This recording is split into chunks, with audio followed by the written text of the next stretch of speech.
अच्छा जी, आज का जो हमारा लेक्चर है वो है पैराग्राफ राइटिंग के ऊपर। आप लोगों ने जो है 5 तारीख को जब ऐसे स्टार्ट किया तो सबसे पहले स्टेटमेंट ऑफ टॉपिक की आपने, उसके बाद आउटलाइन बनी, कल आप लोगों ने इंट्रोडक्शन सीखा है। अब आपका जो है वो बॉडी पार्ट आता है आपके ऐसे का, ठीक है। इसको हम पैराग्राफ्स कहते हैं, बॉडी के पैराग्राफ्स भी कहते हैं, बॉडी भी कहते हैं इसको। अच्छा जी, जी आपके सामने मैंने एक स्कीम लिखी हुई है, इसको देखें आप। आई होप कि स्क्रीन शो हो रही है। प्लीज एनीबॉडी कंफर्म मी, एक बार मैं कंफर्म कर दें कि स्क्रीन शो हो रही है। ठीक है। अच्छा जी, ये जो आपका ऐसे होता है उसके अंदर जो डिस्ट्रीब्यूशन है, डिवीजन है, वो किस तरह से होती है। इस तरह जो सामने आपको स्कीम नजर आ रही है ये होती है। ऑलमोस्ट आपका 10% जो होता है आपके ऐसे का वो इंट्रोडक्शन होता है, 10% आपका कंक्लूजन होता है, बाकी जो अराउंड 75 to 80% होता है ना वो आपके बॉडी के पैराग्राफ्स होते हैं। ठीक है, तो इसका ये मतलब हुआ कि आपका जो 80% ऐसे है वो आज आप सीखेंगे, और ये आपका सबसे इम्पोर्टेंट पार्ट होता है। अभी तक आप लोगों ने कुछ खास नहीं किया। अगर मैं ये बताऊं कि आप लोगों ने अपनी तरफ से कुछ भी नहीं किया तो ये बात सच होगी।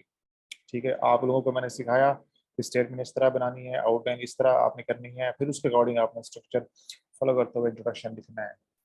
अगर आपकी नॉलेज, आपकी स्किल, आपकी रिसर्च, आपकी जो इन्फॉर्मेशन है, उन चीज़ों का टेस्ट होगा तो वो अब स्टार्ट हो रहा है। हाँ जी, स्कूल का जो है बिल्कुल उसकी तरह चाक वाला ब्लैक बोर्ड होता था, बिल्कुल उसकी तरह लग रहा है ये। तो मैंने ये जो बनाई थी ना प्रेजेंटेशन, तो उसमें डिफरेंट स्टाइल थे, मैंने कहा इस पे मुझे ये अच्छा लग रहा था, मैंने इस पे बना लिया इसको। अच्छा जी, तो अब जो है ना जो आपके बॉडी के पैराग्राफ्स हैं ये आपका ऐसे का सबसे मोस्ट इंपॉर्टेंट पार्ट होता है। सबसे मुश्किल पार्ट भी है, सबसे मोस्ट इंपॉर्टेंट पार्ट भी है, सबसे लेंथी पार्ट भी होता है। ठीक है, फर्स्ट ही करो पे आ जाए तो फिर 99% लोग फेल नहीं हो गए ना। ठीक है, मसला तो ये है। अच्छा जी, तो बेसिकली अब आपके जो बॉडी के पैराग्राफ्स हैं वो स्टार्ट हो रहे हैं। तो इसमें आपका जो है नॉलेज है, आपकी राइटिंग स्किल है, आपके पास इंफॉर्मेशन है, कितना कंटेंट है, कितनी आपकी रिसर्च है, टॉपिक के ऊपर कितनी कमांड है, वो सारी चीज़ें यहाँ पे नज़र आती हैं।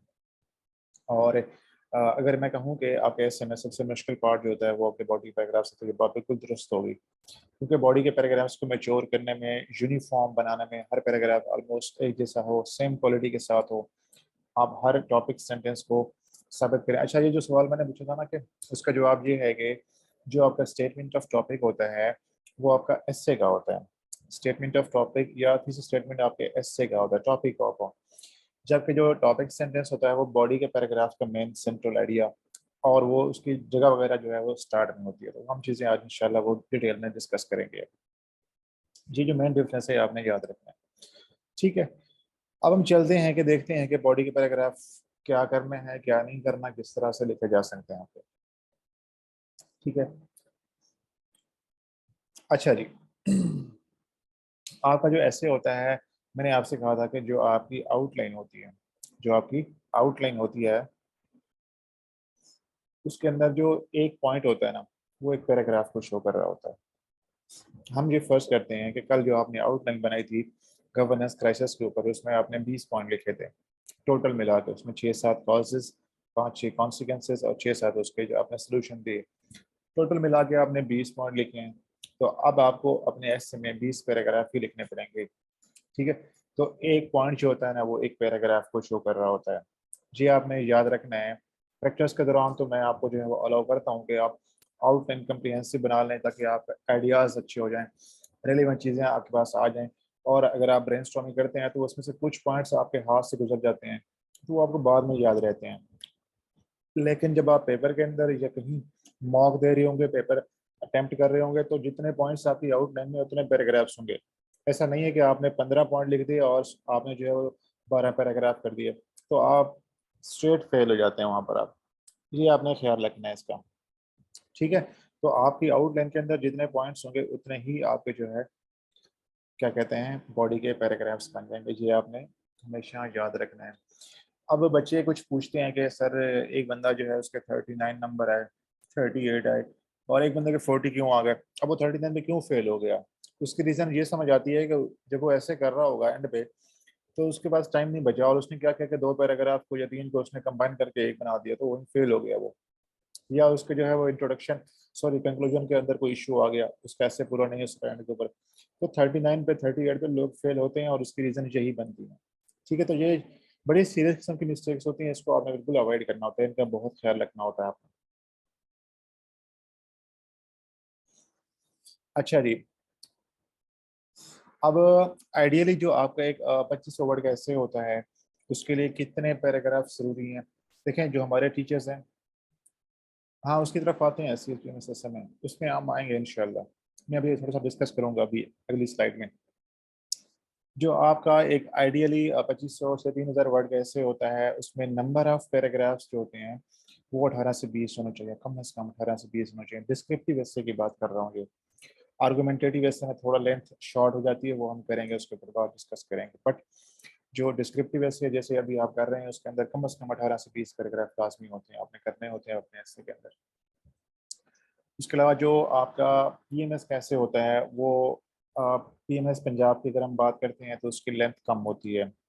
अच्छा, मुझे कोई बता सकते हैं कि पीएमएस के पी में जो एसए की लेंथ कितनी होती है? शाबाश, जल्दी से बता दें। कुछ लोग हैं के पी से, तो मेरे ख्याल से उनको पता होगा, कि आप लोग बताएं कितनी लेंथ होती है उसकी। जो मेरा अंदाजा है वो शायद वो, हाँ बिल्कुल ठीक है, सीएसएस के लेवल कैसे होता है एग्जैक्टली।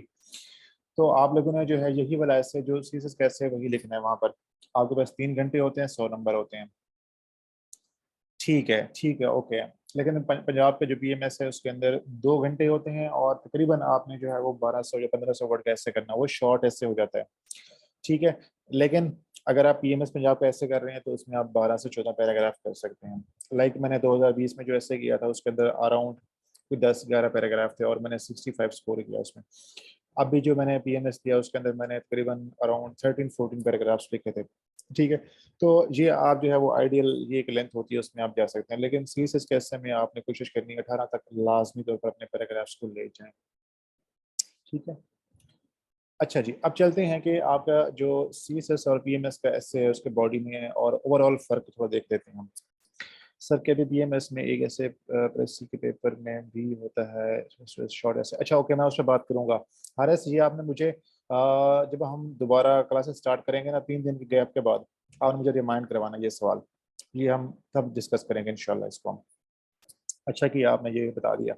अच्छा जी, आप देखें ना कि सीएसएस और पीएमएस ऐसे में थोड़ा सा फर्क जो समझना है वो जरूरी ये है कि जो सीएसएस का पंजाब का ऐसे है ना, उसके अंदर जो एग्जामिनर आपको स्टेटमेंट्स देता है ना, वो आपसे ये एक्सपेक्ट करता है कि आप स्टेटमेंट को फॉलो करें। ठीक है, बात को समझना है, बड़े ध्यान से समझना है इसको। पीएमएस पंजाब में एग्जामिनर आपको जो स्टेटमेंट देता है वो आपको एक्सपेक्ट करता है कि आप उसको फॉलो करें। ठीक है, आप उसके अगेंस्ट ना जाएं, उसके अंदर कोई नई चीज़ ऐड ना करें, जो उसने कहा है वही आप लिखें। जबकि सीएसएस के ऐसे में टॉपिक्स ऐसे आते हैं, बड़े ही डाइवर्सिफाइड होते हैं, ओपन एंडेड होते हैं, और उसके अंदर एग्जामिनर बेसिकली जो एस्पिरेंट्स होते हैं, जो स्टूडेंट्स होते हैं, जो उनका ऐसे आता है उनके पास, वो उनसे ये एक्सपेक्ट कर रहा होता है कि आप उस टॉपिक के साथ you must play with the topic. Topic के साथ आपने खेलना है कैसे, कि आपने उसको हर पॉसिबल वे से अप्रोच करना है, उसको एक्सप्लोर करना है, उसके अंदर जितने पॉसिबल डायमेंशन हो सकती हैं कर सकती हैं। दैट मीन्स कि आपकी जो आउटलाइन है वो कम्प्रीहेंसिव होनी चाहिए, 360 डिग्री पे आपने उस टॉपिक का एनालिसिस करना है, उसके अंदर आप एडिशन भी कर सकते हैं अपनी तरफ से। ठीक है, आपकी जो है वो आउटलाइन के अंदर 5 से 8 के बीच में 7-8 हेडिंग भी हो जाए तो वो कोई इशू नहीं है और बहुत अच्छी होती है। यानी कि बेसिकली आपके सीएसएस एसए में एग्जामिनर ये चाह रहा होता है कि आप अपने एसए को कैसे प्लान करते हैं।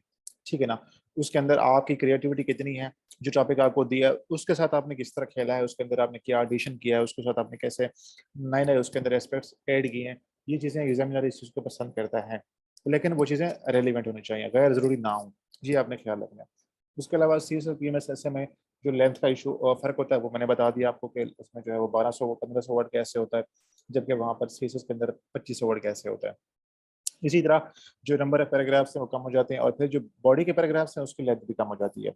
अब जो आपका सीएसएस का ऐसे होता है ना, उसकी जो लेंथ होती है आमतौर पर मैं बच्चों को रिकमेंड करता हूँ, it must be between 100 and 120 words. ठीक है, इसको 120 और 140 भी कह सकते हैं आप इसको। ठीक है ना, इसको यूं कर लें कि 120 एंड 140 के बीच में आप इसको लेके आ जाएं।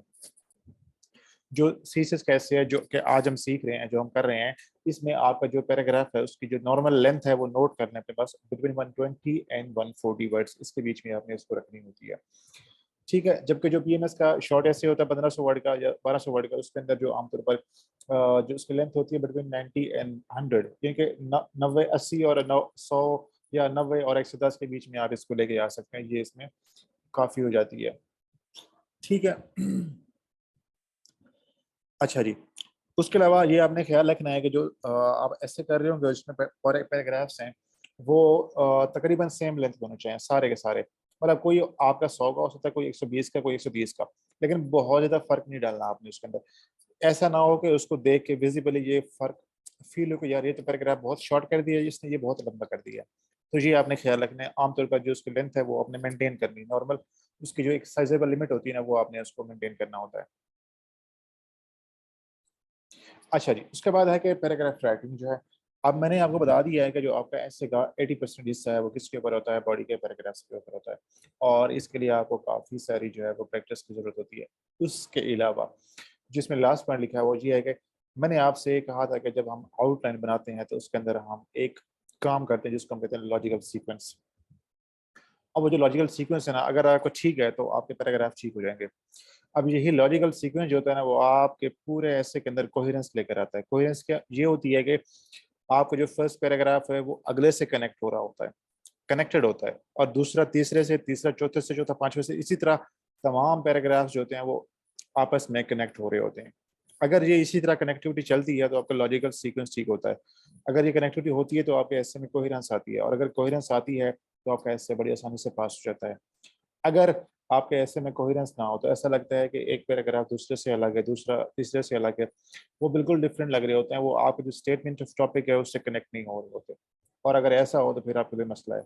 और एग्जामिनर अपनी रिपोर्ट्स के अंदर ये बार बार बात कहता है कि जो ऐसे में सबसे मोस्ट कॉमन इशू होता है वो क्या होती है, कोहेरेंस नहीं होती, लैक ऑफ कनेक्टिविटी होती है पैराग्राफ्स के बीच में। मेरे पास जो बच्चे आते हैं मतलब जो मेरे से नहीं पढ़ते, उनके ऐसे में सबसे ज़्यादा मसला जो होता है ना वो यही होता है, किसी बच्चे के ऐसे में कोहेरेंस नहीं होती। मुझे आज तक कोई एक ऐसा बच्चा नज़र नहीं आया जो मतलब मेरे से ना पढ़ा हो और उसका ऐसे मेरे पास आया और मैंने उसको देखा कि उसमें कोहेरेंस हो, नहीं होती उसके अंदर कोहेरेंस। ठीक है, तो ये बड़ा बेसिक सा इशू है, फंडामेंटल इशू है, इसके ऊपर आपने जो है वो ख्याल करना होता है, इसको अवॉइड करना होता है। अब इसे कैसे अवॉइड करेंगे, इंशाल्लाह आज हम इसको इस पे काम करेंगे, सीखते हैं इसको आज। अच्छा जी, अब देखें कि हमने जो पैराग्राफ है वो लिखने कैसे हैं, ये चीज़ बड़ी इंपॉर्टेंट है। इसका एक स्ट्रक्चर होता है, इसको आपने फॉलो करना होता है कि किस तरह जो है आपका पैराग्राफ शुरू से लेकर अंत तक चलता है। जो आपने 120 या 140 वर्ड्स लिखने हैं उसके अंदर क्या क्या लिखना है, क्या क्या नहीं लिखना, और कौन सी चीज़ कहाँ पे आएगी, कौन सी चीज़ जो है शुरू में आए, कौन सी बाद में, दरमियान में, किस तरह से, ये सारी चीज़ें आज हम इंशाल्लाह इसको डिस्कस करेंगे। सबसे बेसिक जो आपने पैराग्राफ राइटिंग के बारे में असूल है, प्रिंसिपल है, रूल है, वो याद रखना है कि जो एक पैराग्राफ होता है ना उसका एक मकसद होता है। एक पैराग्राफ क्या होता है कि कुछ नंबर ऑफ वर्ड्स होते हैं जिसको आप जो है वो आपस में इकट्ठे करके जो है वो बना देते हैं, उसकी लिमिट आप सेट करते हैं कि आपने 100, 120, 130 लिखने हैं, वो आपका पैराग्राफ बन जाता है। जब वो पैराग्राफ होता है तो वो बेसिकली एक आइडिया से डील कर रहा होता है। ठीक है ना, अगर आप ये बता रहे हैं कि पाकिस्तान में एजुकेशन सिस्टम के ख़राब होने के पीछे लैक ऑफ टीचर ट्रेनिंग है, तो आप इस पूरे आइडिया को एक पैराग्राफ में डिस्कस करेंगे। अब जब आप इस पैराग्राफ में ये आइडिया डिस्कस कर रहे हैं तो इसके अंदर आप कोई और चीज़ ऐड नहीं कर सकते, आप इसके अंदर कोई नया आइडिया ऐड नहीं कर सकते।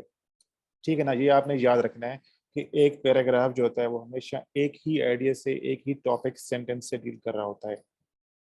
ठीक है, जो आपका फर्स्ट सेंटेंस होता है पैराग्राफ का, हर पैराग्राफ का जो फर्स्ट सेंटेंस होता है उसको हम कहते हैं टॉपिक सेंटेंस। और वो टॉपिक सेंटेंस क्या होता है, यूनिक आइडिया होता है, नया आइडिया होता है, और बिल्कुल डायरेक्ट होता है, रेलिवेंट होता है। ठीक है ना, कैसे आपने आउटलाइन बनाई, ठीक है, उसके बाद आपने इंट्रोडक्शन स्टार्ट किया और उसके बाद आपने पहला पैराग्राफ लिखना है। अब आप लिखना चाह रहे हैं फॉर एग्जांपल कि what are the reasons behind poor education system in Pakistan. आप कहते हैं कि लेक ऑफ टीचर ट्रेनिंग जो है वो एक बड़ा मसला है, इसके ऊपर आपने पैराग्राफ लिखना है। तो अब ये जो कीवर्ड है लेक ऑफ टीचर ट्रेनिंग, ये फर्स्ट सेंटेंस के अंदर आना चाहिए। ठीक है ना, यानी कि जो मेन आइडिया है ना उसको पढ़ने से ये क्लियर हो जाता है कि इस पैराग्राफ में ये बात डिस्कस हो रही है। और जो मेरे पास बच्चे ऐसे सबमिट करवाते हैं, क्या इशू होता है कि जो पैराग्राफ है स्टार्ट में पता नहीं क्या बात कर रहे होते हैं, समझ नहीं आती उनकी, मतलब वो जो आइडिया है वो नजर ही नहीं आता, उससे क्लियर ही नहीं होता कि इसमें पैराग्राफ में क्या बात होने वाली है। तो ये एक कॉमन सी मिस्टेक है जो आपने अवॉइड करनी होती है। तो आपका जो टॉपिक सेंटेंस होता है वो बहुत ही डायरेक्ट और रेलिवेंट होता है, आपने उसको हिट करना होता है उसको, ठीक है ना। आपने जो बाकी चीजें हैं, जितना कुछ कहना होता है वो बाद में कह सकते हैं वो, लेकिन आपका जो पैराग्राफ का स्टार्ट है वो टॉपिक सेंटेंस से और डायरेक्ट होगा, ये याद रखना है।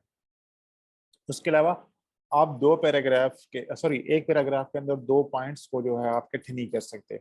अगर आप ऐसा करेंगे या तो आप फेल हो जाएंगे या फिर जो है नंबर कम आ जाएंगे, ठीक है।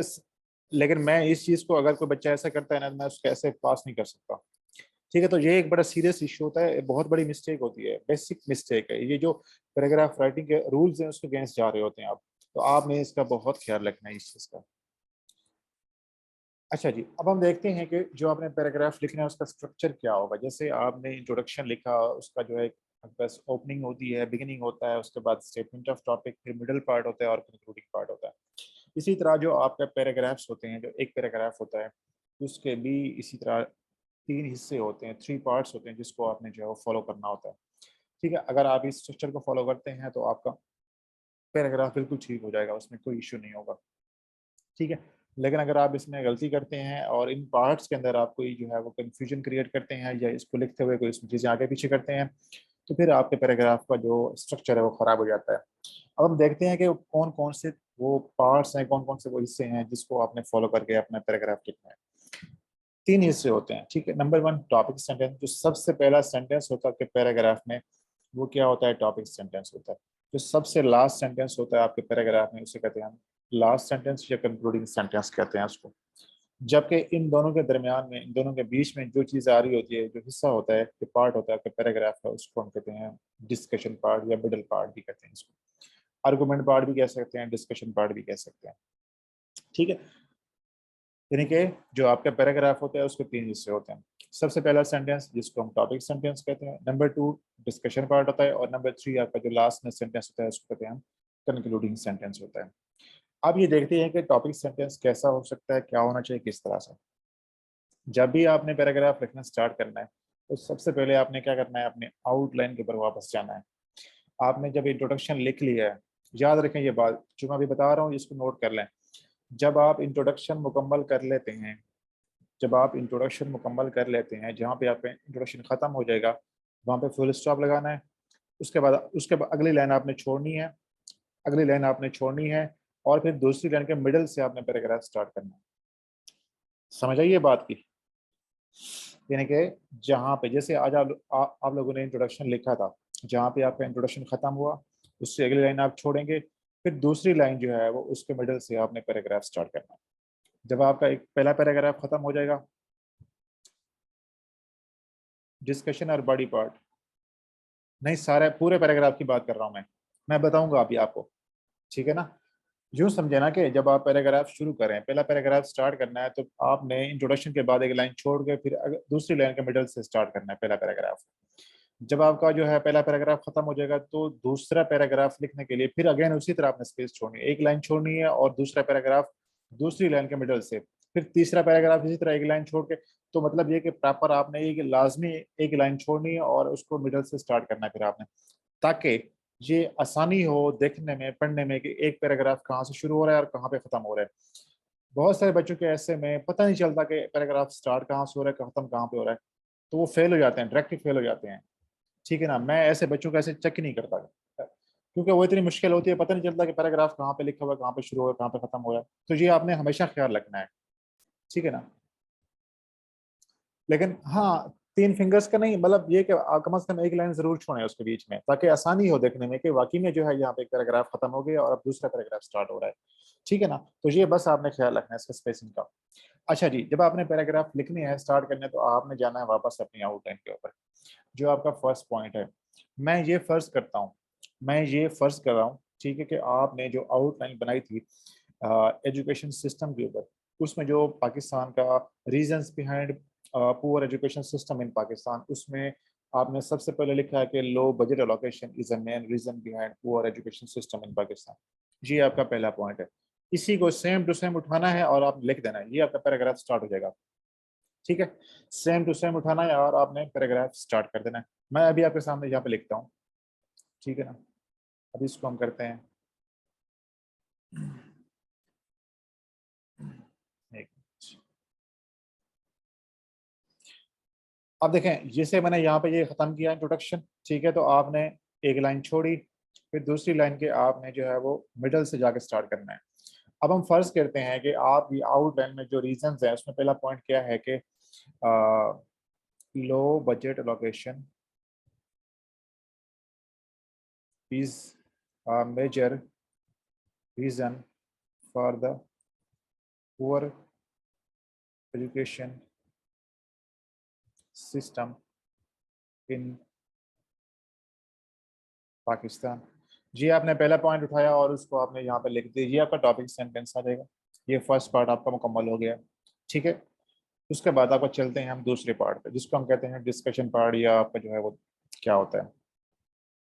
अच्छा, जब आपने टॉपिक सेंटेंस लिख लेना है तो इसके बाद एक दो सेंटेंसेस आपने ऐड करने हैं। अब वो सेंटेंसेस किस चीज़ के बारे में होंगे ये समझना बहुत ज़रूरी है। अब इस पर वापस आते हैं। अब देखें कि हमने इसके अंदर क्या चीज़ डिस्कस कर रहे हैं, कोई मुझे बता सकता है इसमें मेन आइडिया क्या है इस पैराग्राफ के अंदर? शाबाश बताएं, मुझे देखना है कि कितनी समझ आ रही है आप लोगों को इस पैराग्राफ में, इस टॉपिक सेंटेंस में क्या मेजर आइडिया है। जी बताएं, शाबाश, सब लोग बताएं अपना अपना।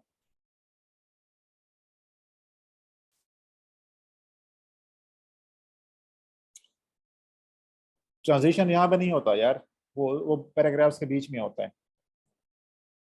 शाबाश, बिल्कुल। हाँ जी, इसके अंदर जो मेन आइडिया है वो क्या है? Low budget allocation. अब आपने क्या करना है कि जब टॉपिक सेंटेंस लिख लेना है तो टॉपिक सेंटेंस से रिलेवेंट, सॉरी, जो आपका की वर्ड है, जो मेन आइडिया है उससे रिलेवेंट आपने एक या दो सेंटेंसेस ऐड करने हैं। यानी कि यहाँ पे बजट का इशू है, रिसोर्सेज का इशू है, तो आप कहें कि in any education system financial resources play a great role. ठीक है, दैट मीन्स कि आपने जो आपका मेन आइडिया है, सेंट्रल आइडिया है, की आइडिया है, उससे रिलेवेंट आपने एक या दो सेंटेंसेस ऐड करने हैं। ये मैंने एक सेंटेंस ऐड कर दिया, यानी कि मैंने लिखा कि in any education system financial resources play a great role. ठीक है, with ample budget allocation, any country can have a top-notch, a top-class education system। ठीक है, आपने बेसिकली क्या किया कि उस आपका जो टॉपिक सेंटेंस है उससे रेलिवेंट आपने चीजें ऐड की हैं। हम उसकी तरफ आएंगे, थोड़ा सा वेट करें, ठीक है ना। अभी आपने टॉपिक सेंटेंस लिखा, इस बात को समझते हैं। जी, आपने टॉपिक सेंटेंस लिखा और उससे रिलेवेंट फिर आपने जो है वो एक या दो सेंटेंसेस आपने ऐड किए। अच्छा जी, ये आपका हो गया टॉपिक सेंटेंस और उसके बाद उसकी जो है वो सपोर्टिंग पॉइंट्स। अब चलते हैं आपके दूसरे पार्ट पे, जिसको हम कहते हैं डिस्कशन पार्ट। जो आपका डिस्कशन पार्ट होता है ना, ये मोस्ट इंपॉर्टेंट पार्ट होता है आपका, यानी कि आपका पूरा पैराग्राफ इसी के ऊपर डिपेंड कर रहा होता है। यही वो पार्ट होता है जिसके अंदर आपने टॉपिक सेंटेंस को प्रूव करना होता है, अपने उस जो आपका आर्गुमेंट है, जो आपका मेन आइडिया है, उसको जस्टिफाई करना है, साबित करना होता है। अगर आप साबित नहीं करते, जस्टिफाई नहीं करते, एविडेंस नहीं देते, सबूत नहीं पेश करते, तो वो फिर आपका जो है हवाई फायरिंग बन जाती है। ठीक है ना, उसकी कोई वैल्यू नहीं होती और उसकी बेस पे आपका इससे पास नहीं होता। तो जब भी आपने कोई क्लेम करना है ना, यानी कि अगर आप ये कह रही हैं कि पाकिस्तान में लो बजट अलोकेशन जो है वो सिस्टम के, एजुकेशन सिस्टम के खराब होने की वजह है, तो आपको ये बात साबित करनी पड़ेगी डिस्कशन पार्ट में। ठीक है ना, अब वो साबित करने का क्या तरीका है, किस तरह से कर सकते हैं, वो हम देखते हैं अभी। अच्छा जी, जो आपका मिडिल पार्ट है उसका जो है वो नंबर ऑफ सेंटेंसेस 8 से 10 हो सकते हैं। यानी कि पहले आपने, सबसे पहले आपने टॉपिक सेंटेंस लिखा, उसके बाद एक या दो सपोर्टिंग पॉइंट्स आपने ऐड किए, देन आप जो आपका डिस्कशन पार्ट स्टार्ट हो रहा है उसमें 8 से 10 सेंटेंसेस आप ऐड कर सकते हैं। ठीक है, डिपेंड करता है वो आपके ऊपर कि आप उससे कितना ऐड करना चाहते हैं। ठीक है, इसके अलावा जो आपका डिस्कशन पार्ट होता है इसके अंदर आपके मेन आर्गूमेंट्स होते हैं। मेन आर्गूमेंट से मुराद ये होता है कि जो टॉपिक सेंटेंस है, की आइडिया, उससे रिलेवेंट जितने भी आपका एविडेंस है, सबूत है, रेफरेंसेस हैं, कोटेशंस हैं, आपके फैक्ट्स हैं, वो इसी हिस्से के अंदर आ रहे होते हैं आपके। ठीक है, ये आपने याद रखना है। अच्छा जी, अब देखते हैं कि ये मैंने लफ्ज़ लिखा हुआ मसाले, जैसे आप लोग हांडी बनाते हैं या सालन बनाते हैं तो उसके अंदर आप मसाले डालते हैं। इसी तरह आपका जो पैराग्राफ होता है वो बगैर मिसालों के जो है वो इनकम्प्लीट होता है। अब वो कौन-कौन से मसाले हैं वो डालने से आपका पैराग्राफ मुकम्मल हो जाएगा, डिस्कशन पार्ट मुकम्मल होगी, ये लिखे हुए हैं यहाँ पर। जब भी कोई आर्गुमेंट होगा ना, जब भी टॉपिक सेंटेंस होगा तो उसको आपने पॉसिबल डायमेंशन से, पॉसिबल पर्सपेक्टिव से टच करना है। कौन-कौन से पर्सपेक्टिव्स हैं? सोशल पर्सपेक्टिव से टच करना है आपने उसको, पॉलिटिकल से, इकोनॉमिक से, कल्चरल से, रिलीजियस से, इसके अलावा जितने आप चाहें तो इसमें ऐड कर सकते हैं। ये 5, 6, 7 जो है ना कुछ इसमें पर्सपेक्टिव है जिससे आपने उस आर्गुमेंट को जो जो आपका टॉपिक सेंटेंस है उसको टच करना है। सोशली भी देख सकते हैं, पॉलिटिकली देख सकते हैं, इकोनॉमिक पर्सपेक्टिव में, रिलीजियस कॉन्टेक्स्ट में, ठीक है ना, वर्ल्ड वाइड जिस तरह चाहें आप इसको कर सकते हैं। उसके बाद जब आप इसको टच कर लेंगे, अच्छा इसमें एक चीज़ याद रखनी है, ये सारे लाज़मी नहीं है कि आप सोशल से भी कर रहे हो, एक हर पैराग्राफ को पॉलिटिकल से भी, इकोनॉमिक से, किसी में आप सोशल से कर सकते हैं, किसी में इकोनॉमिक से, किसी में 2 हो सकते हैं, किसी में 3, किसी में 1 हो सकता है, वो डिपेंड करता है। बट कोशिश करनी है कि आपने इन इन एंगल से लाज़मी तौर पर उसको टच करना है।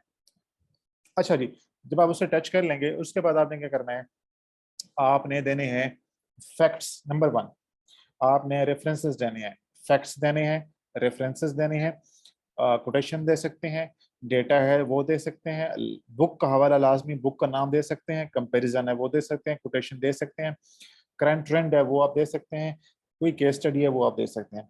ये 8 से 10 चीज़ें हैं जो लाजमी तौर पर आपने याद रखनी है, ठीक है ना? और इन्हीं चीज़ों के ऊपर आपका जो है वो आपका जो सबूत होता है ना, आपका एविडेंस होता है वो रेस्ट कर रहा होता है। अगर आप ये ऐड नहीं करते, आपका एविडेंस नहीं आता ऐसे में, और अगर एविडेंस नहीं आता तो फिर आपका ऐसे जो है पास नहीं हो सकता।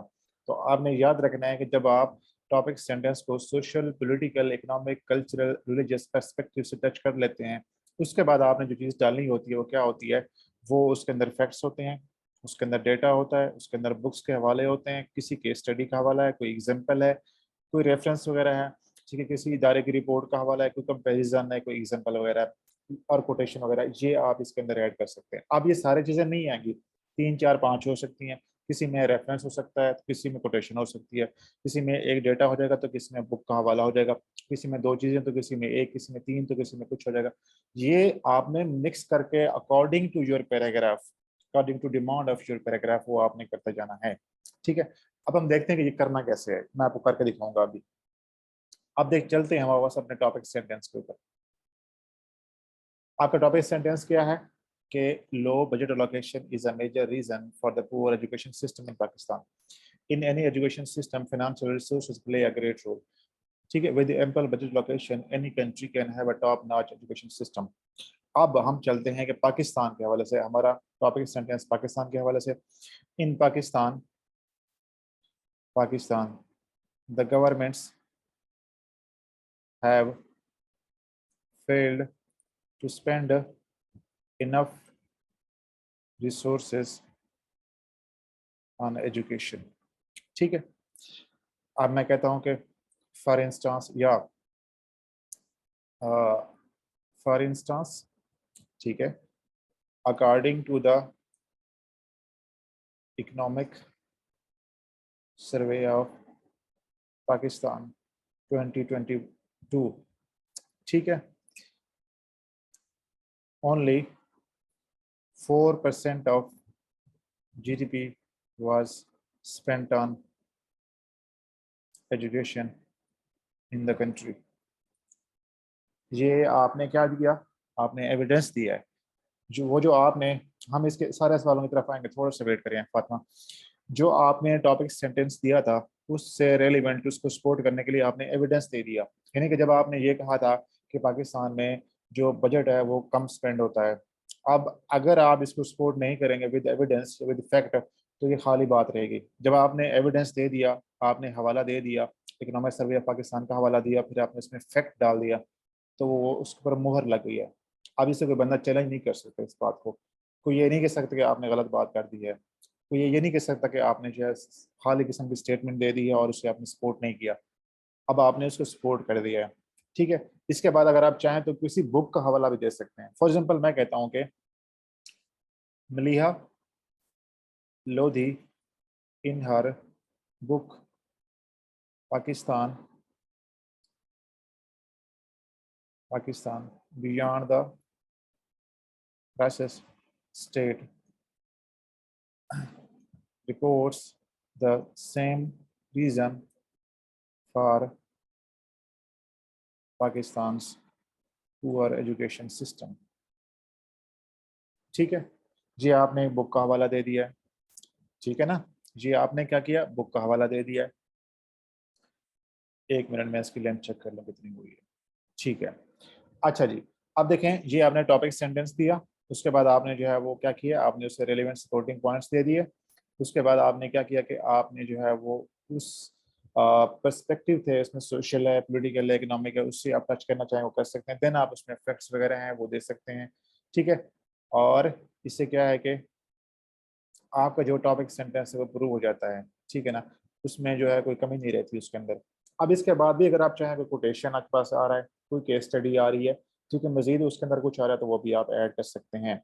This low budget allocation has not allowed Pakistan to improve its education system.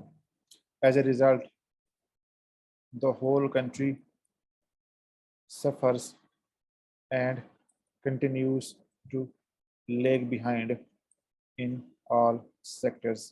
ठीक है जी, आपने जो है उसका कुछ कॉन्सिक्वेंसेज हैं वो आपने रिलेट किए हैं, यानी कि जब आपने ये कहा है कि लो बजट अलोकेशन की वजह से एजुकेशन सिस्टम खराब है, आपने उसका एविडेंस दिया। अब आप उससे थोड़ा सा एक्सटेंड करें, कैसे कि आप बताएं कि जब बजट स्पेंड नहीं हो रहा तो उससे जो है पाकिस्तान का एजुकेशन सिस्टम सफ़र कर रहा है। जब एजुकेशन सिस्टम क्वालिटी नहीं है तो पूरा मुल्क नुकसान में जा रहा है, जिसकी वजह से पाकिस्तान अभी तक जो है वो क्या है, बहुत से ममालिक से बहुत पीछे है। तो बेसिकली आपने वो जो सारी डिस्कशन है मुकम्मल कर ली है। अब यहाँ पे हम ये कह सकते हैं कि आपकी जो डिस्कशन है वो मुकम्मल हो गई है, यानी कि इसको पढ़ने के बाद कोई ऐसी जो है ना प्यास नहीं है, यानी कि कोई बंदा ये नहीं कह सकता कि ये जो है वो आइडिया मुकम्मल नहीं हो रहा। ये बात पूरी हो रही है, इसके अंदर फैक्ट भी आ रहा है, एविडेंस भी आ रहा है, इसके अंदर बुक का हवाला भी आ रहा है, ठीक है। आप चाहें तो इसके अंदर कोटेशन भी दे सकते हैं, कोई एग्जांपल है वो भी आप दे सकते हैं, कोई केस स्टडी आ रही है वो दे सकते हैं, किसी रिपोर्ट का हवाला है, कोई रेफरेंस वगैरह, किसी यूएनओ की रिपोर्ट है, वर्ल्ड वर्ल्ड बैंक की रिपोर्ट है, उसका हवाला देना चाहिए आप दे सकते हैं, स्टेट बैंक की रिपोर्ट है उसका हवाला देना चाहें दे सकते हैं, कोई और बुक है वो आप देना चाहें दे सकते हैं। तो जिस तरह पॉसिबल हो आपने अपने पैराग्राफ को मेच्योर करना होता है, ठीक है, उसको आपने मुकम्मल बनाना, परफेक्ट बनाना होता है कि वो जो टॉपिक सेंटेंस है जिसमें आपने कोई क्लेम किया था, जिसमें आपने एक दावा किया था, वो आपने दावा साबित करना है। अब आपने वो दावा साबित कर दिया है, अब आप क्या करेंगे, आपके लास्ट पार्ट की तरफ जाते हैं। लास्ट पार्ट को हम क्या कहते हैं, कंक्लूडिंग पार्ट, ठीक है। जो आपके पैराग्राफ का लास्ट पार्ट होता है उसको हम कहते हैं कंक्लूडिंग पार्ट। जैसे मैंने शुरू में बताया था कि 3 हिस्से होते हैं, सबसे पहले टॉपिक सेंटेंस होता है, उसके बाद डिस्कशन पार्ट होती है और लास्ट में कंक्लूडिंग सेंटेंस होता है।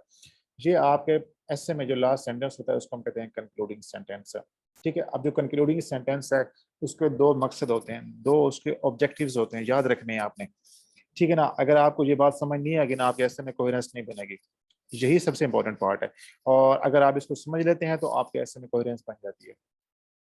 जो आपका हर पैराग्राफ होगा जब भी एंड होगा तो उसके एंड के ऊपर एक सेंटेंस आएगा जिसको हम कहते हैं कंक्लूडिंग सेंटेंस। अब उसको स्टार्ट करने का क्या तरीका है, स्टार्ट करने के लिए आप 3-4 लफ्ज हैं वो यूज कर सकते हैं, hence, thus, in short, therefore, to sum up. ये आपके पास 5 एक्सप्रेशन हैं, डिफरेंट किस्म के 5 वर्ड्स हैं, यही यूज करेंगे आप। पहले में हेंस यूज कर लिया पैराग्राफ में, दूसरे में 10 कर लिया, तीसरे में इन शॉर्ट, चौथे में देयरफॉर, फिर आपने टू सम अप। उसके बाद फिर आप इनको रिपीट करना स्टार्ट कर देंगे, फिर उसी तरह हैंड्स, फिर 10 और ये, ठीक है ना। इनसे हमेशा आपका जो लास्ट सेंटेंस है हर पैराग्राफ का स्टार्ट हो रहा होगा, इनमें से एक लफ्ज आपने यूज करना है। उसके बाद आपने क्या लिखना है, उस पर लिखना है कि इट इज एनालाइज्ड या इट इज सेड दैट। ये 2 एक्सप्रेशन है, ये आप यूज कर सकते हैं, ठीक है। तो अगर हम इसको आइडियली देखें तो ये यूं बन जाएगा, hence it is analyse that, ये इस तरह से बन जाएगा। उसके बाद इसके अंदर 2 चीजें आएंगी, ठीक है। 2 चीजें कौन सी आएंगी, एक तो आपने इंडोर्स करना है और आपने जो है वो अगला कीवर्ड देना है। अब इसका क्या मतलब है, इसका मैं अभी एक्सप्लेन करता हूँ आपको।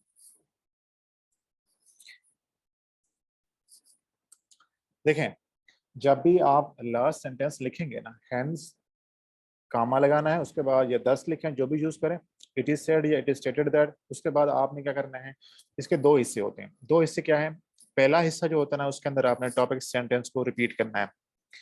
टॉपिक सेंटेंस को रिपीट करना है। कोई मुझे बता सकता है कि इस पैराग्राफ में टॉपिक सेंटेंस क्या है? शाबाश, जल्दी से बताएं। शाबाश शाबाश।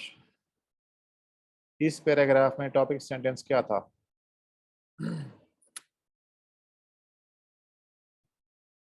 यार ये चैट क्यों नहीं शो हो रही? अच्छा, हाँ जी, लो बजट लोकेशन, बिल्कुल ठीक है।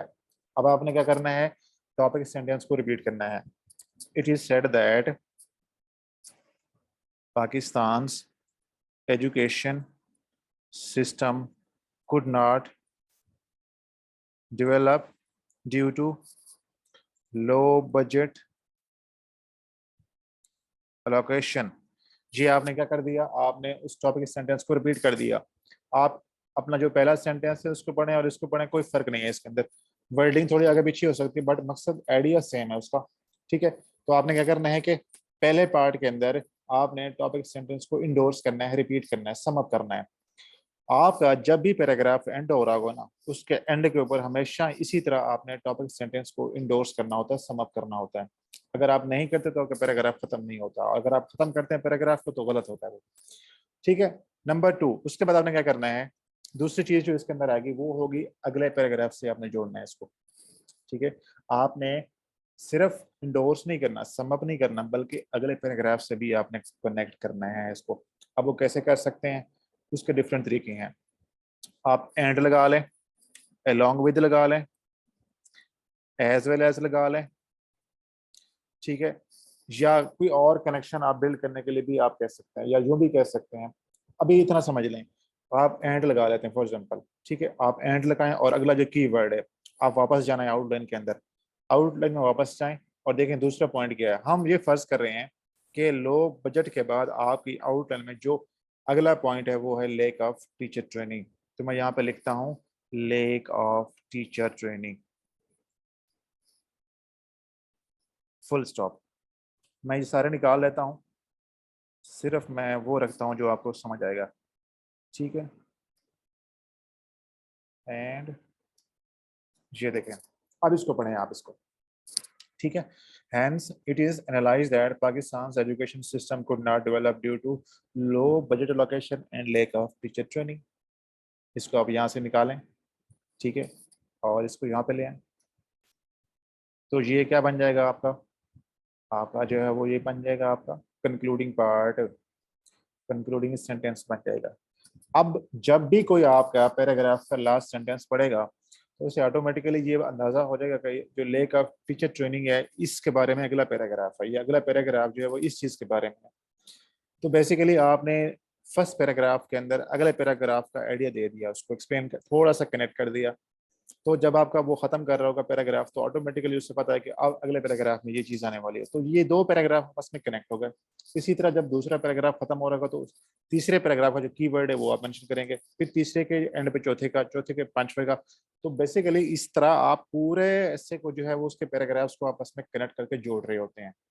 ठीक है ना, इसको हम कहते हैं कंक्लूडिंग पार्ट, और ये चीज आपके ऐसे के अंदर कोहेरेंस लेकर आती है। ये बात क्लियर है? ये बात क्लियर है? ये बात समझ आई है लास्ट वाली? जी शाबाश, बताएं। कोई एक बंदा, कोई ऐसा स्टूडेंट जिसको पैराग्राफ राइटिंग की समझ ना आई हो। We are using the other way for this, like Abbas कैसे एक्सप्लेन करें? सर हम जो इसके बाद नेक्स्ट वाला पैराग्राफ आता है ना, तो उसमें हम कुछ वर्डिंग करते हैं, जैसे coupled with budget education, no, तो फिर दूसरा भी हम दे देते हैं। तो जो नेक्स्ट वाला है ना, उसके प्रीवियस को हम ऐड कर देते हैं, नहीं नहीं, कनेक्ट। आपने जब भी पैराग्राफ स्टार्ट करें तो हमेशा नया टॉपिक सेंटेंस से स्टार्ट करें। कि अगर आप अपने पुराने वाले को उसके अंदर लेकर आते हैं शुरू में, तो आप वो जो बेसिक रूल है उसको वायलेट कर रहे होते हैं पैराग्राफ राइटिंग का। ठीक है, अच्छा। एंड के ऊपर आप उसको लेके आ सकते हैं उसको, जैसे जो मैंने बताया। उसके अलावा एक और चीज जो लाजमी तौर पर नोट करनी है। अक्सर बच्चे 70 to 80% बच्चे जब पैराग्राफ स्टार्ट करते हैं तो क्या करते हैं, in addition to, moreover, furthermore, likewise, similarly, ये लफ्ज यूज कर रहे होते हैं। जैसे कनेक्ट। ये, हाँ नहीं बिल्कुल भी नहीं यूज करना है, ये बिल्कुल भी यूज नहीं करना है आपने, ठीक है ना। ये आप पैराग्राफ्स के अंदर यूज कर सकते हैं, पैराग्राफ स्टार्ट नहीं कर सकते इससे आप, ठीक है ना। अगर आप यूं कर लें कि दूसरा पैराग्राफ यूं स्टार्ट करते हैं, फॉर एग्जांपल स्पेस दे दिया आपने, more over lake of teacher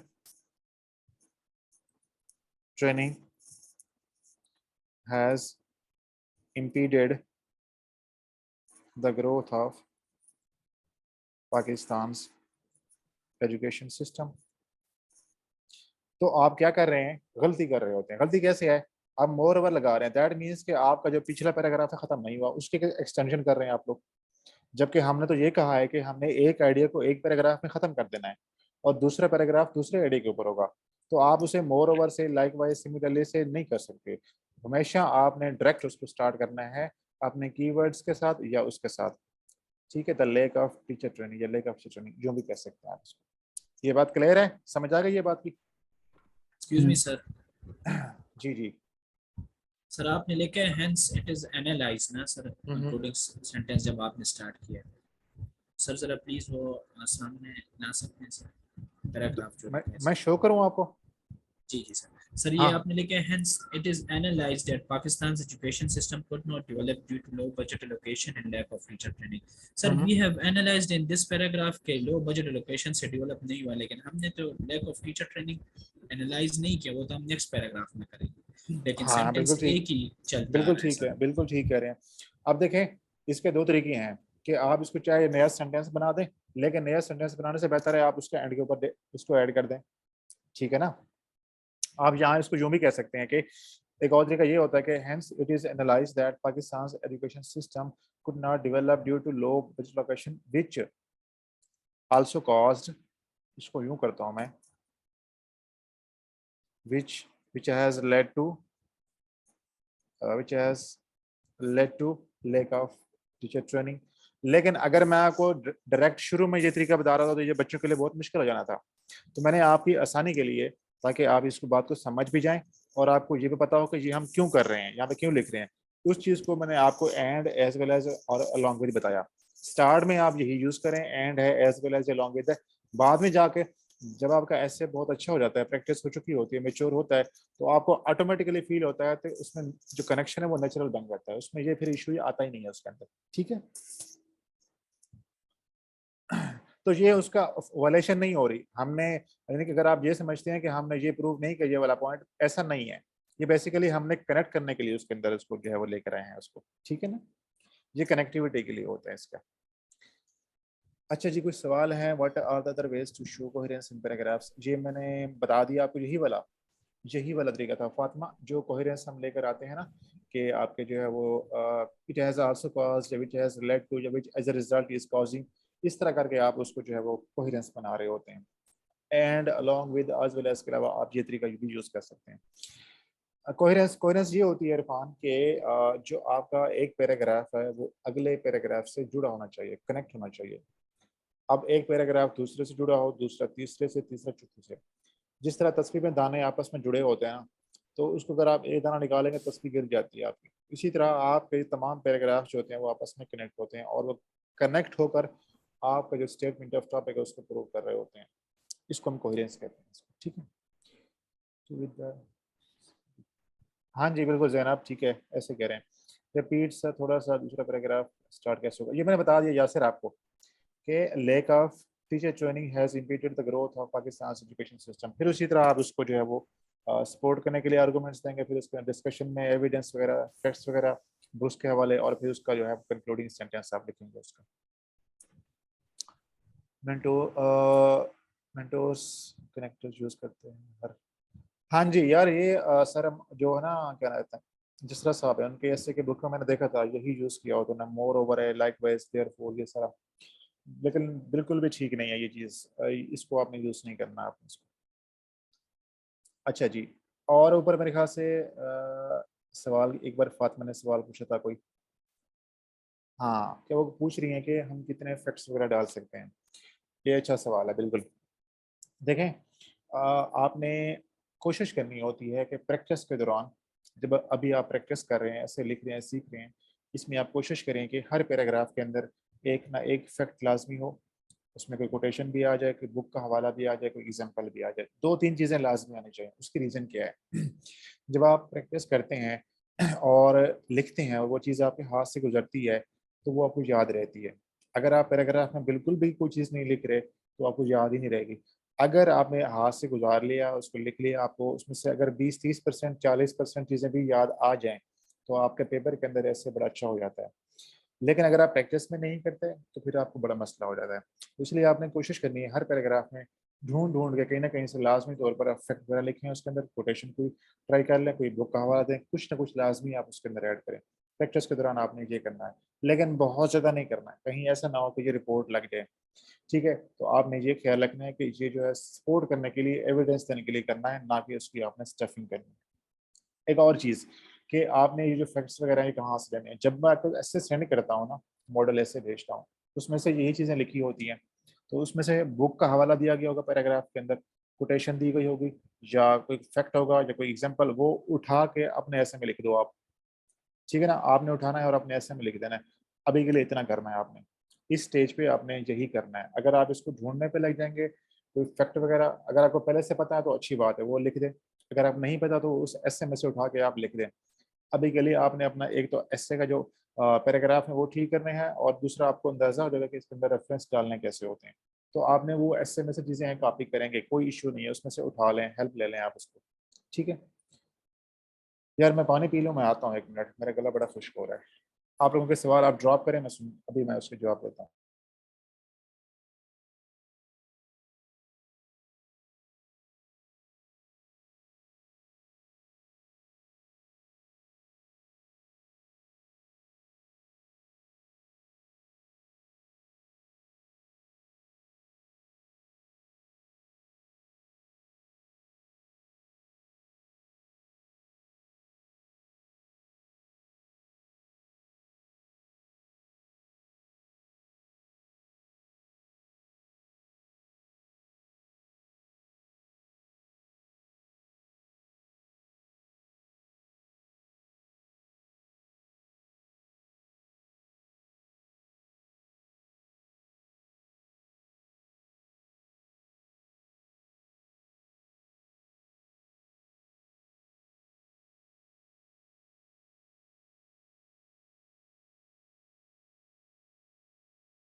हाँ जी, ये हारेस से पूछेगा, कुछ को कहते हैं कि हम कैसे सोच रहे हैं। अच्छा हाँ, यस हारेस बिल्कुल ऐसा कर सकते हैं आप लोग। मैं आपको हमारी एक क्लास भी होती है इस चीज़ पे कि आपने वो 3 घंटे में पेपर को कैसे अप्रोच करना होता है, प्रॉपर।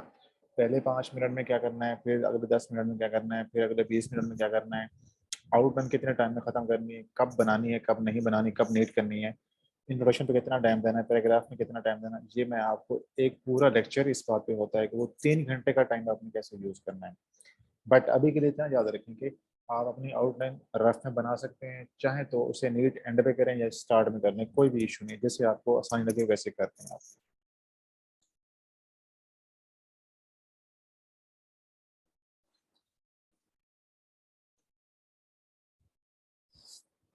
हाँ जी, उसकी तरफ आएँगे। कल मैं आपको बताऊँगा कि ट्रांज़िशन कैसे होती है। ट्रांज़िशन ये होती है कि जब आप आउटलाइन के एक हिस्से से दूसरे हिस्से में जाते हैं। सपोज़ करते हैं कि आपने पाकिस्तान के एजुकेशन सिस्टम के रीज़न्स हैं ख़राब होने के, वो डिस्कस किए 6-7 पॉइंट्स, उसके 6-7 पैराग्राफ लिख दिए आपने। अब आपने जाना है कि इसके ऊपर उसके जो इफ़ेक्ट्स हैं उसके ऊपर, तो अब इफ़ेक्ट्स का पहला पैराग्राफ लिखने से पहले छोटा-सा ट्रांज़िशन सेंटेंस देंगे आप उसका, ठीक है? मैं यहाँ पे आपको शो करता हूँ अभी आपको। ये इसको पढ़ें, इस पूरी जो ये जो स्लाइड है इसको पूरी को रीड कर लें।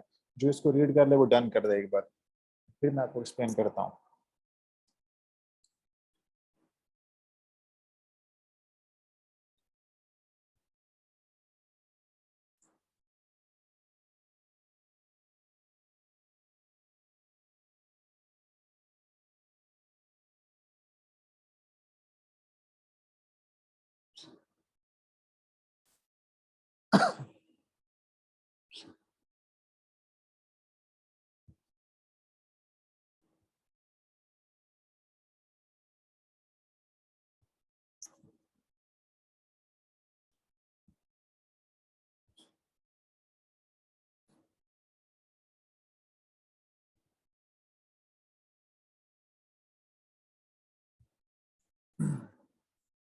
ठीक है, शाबाश।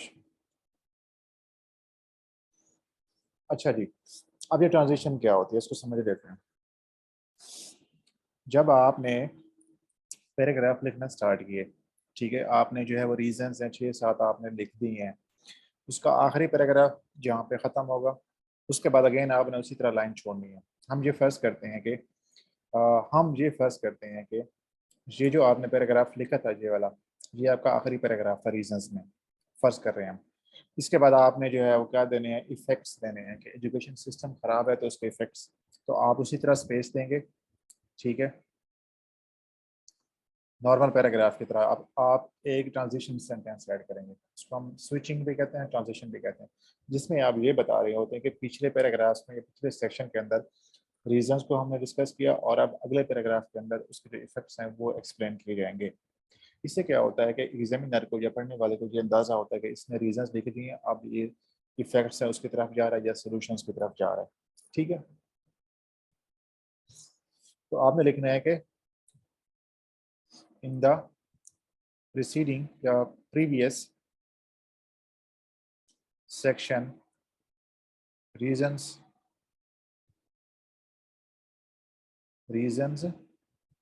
behind poor education system in Pakistan were discussed, full stop।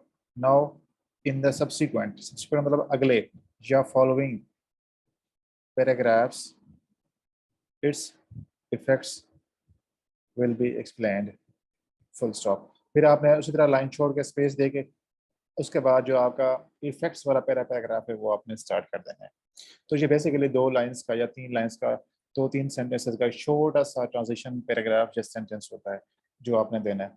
उसके बाद जब आप इफेक्ट्स मुकम्मल कर लेंगे और आपने सॉल्यूशंस की तरफ जाना है और आपका जो आपने लास्ट इफेक्ट लिखा है उसके बाद अगला पैराग्राफ फिर आपने उसके अंदर देना है। उसमें आप क्या करेंगे, उसके अंदर तब्दीली ये होगी कि इन द प्रीसीडिंग,